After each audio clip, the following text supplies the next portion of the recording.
Hi, this is Sean. This is Jeff from Google, and we're here at Camp Roberts working on the Afghanistan elections, doing some humanitarian geo-nerd hacking. We brought down a bunch of hardware to help out here today, and we're going to take a look and see what we're able to pull together. Hopefully it's going to impact the Afghan elections, make them honest and open.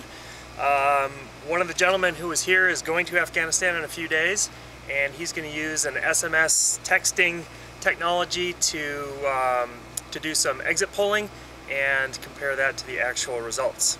And why did we bring down hardware? We got a lot of imagery from the National Geospatial Intelligence Agency, and needed to be processed in a format that these guys can use out in the field, so we got the call, we came on down.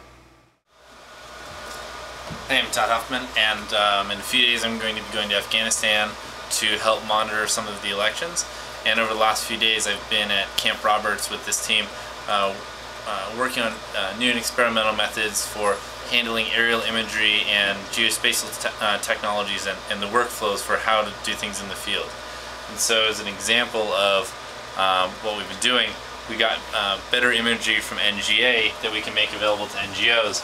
And so as we zoom in this area here, this is our new imagery, and as we zoom in you can look on the boundary and you can see the difference in quality.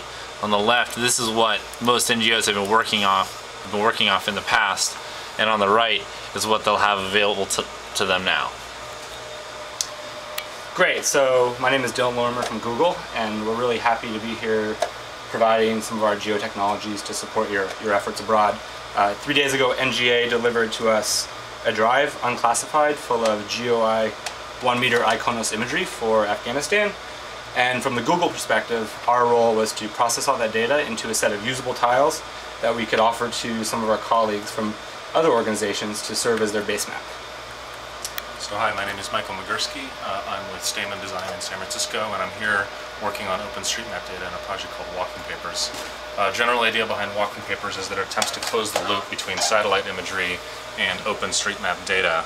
So the website is running in kind of a local instance here specific to this project, where you can use a basic Slippy map to find locations that you're interested in getting some sort of eyes on the street information for. You can create prints out of that stuff, so prints that look a little bit like this one or like this one that I'm holding in my hand. Yeah, so over the last few days, a bunch of us have been working together. What I've focused on is trying to integrate some of these pieces. We have the Google Earth Enterprise sitting on a local drive that's going to head over to Afghanistan, setting up the tiles.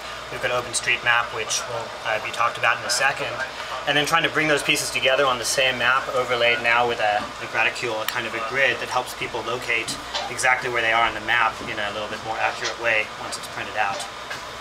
And I'm Mikhail Marin of OpenStreetMap Foundation. We're a free and open map, freely editable, which is really applicable in the Afghan context because you have NGOs, governments, and locals all collaborating in the same place to create base map data.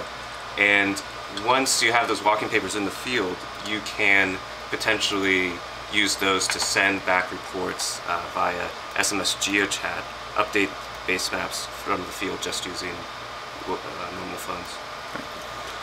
So the end product of the Walking Papers aerial imagery OpenStreetMap process is that you basically start with this kind of raw aerial imagery, you work it through this kind of print process where you can go out in the field, make notes on a sheet of paper like this that gives you some basic geographic context, and then take it back into Potlatch, which is the default OpenStreetMap editor, or JAWSM, which is the kind of more popular, kind of heavier desktop editor.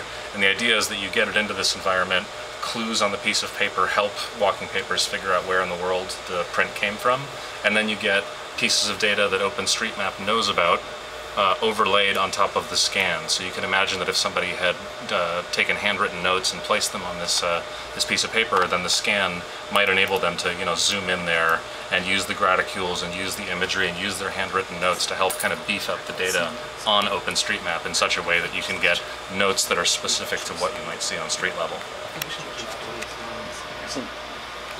Just one last point is that one of the purposes of this exercise was to take a number of products, off-the-shelf products, typically geospatial products, and integrate them together. So Google Earth Enterprise is serving tiles, and you have OSM and Walking Papers, and some other folks who aren't on video right now, but let's see, Fortius One has offered their MapMaker or their GeoCommons We have GeoCommons service. on that Mac Mini. Right, so that will be going with you to the field, and we'll be serving up imagery tiles as part of that. And then Development Seed are here, and they're offering another geospatial technology to help manage data within the field and such. Sahana are here. They have one of the premier kind of open source platforms for humanitarian aid and assistance. And what else am I missing? Instead as well is working on some SMS integration that helps you use this grid overlay to send SMS alerts about specific places in the field. So Todd, do you think this is going to help out? Oh, I think it's great.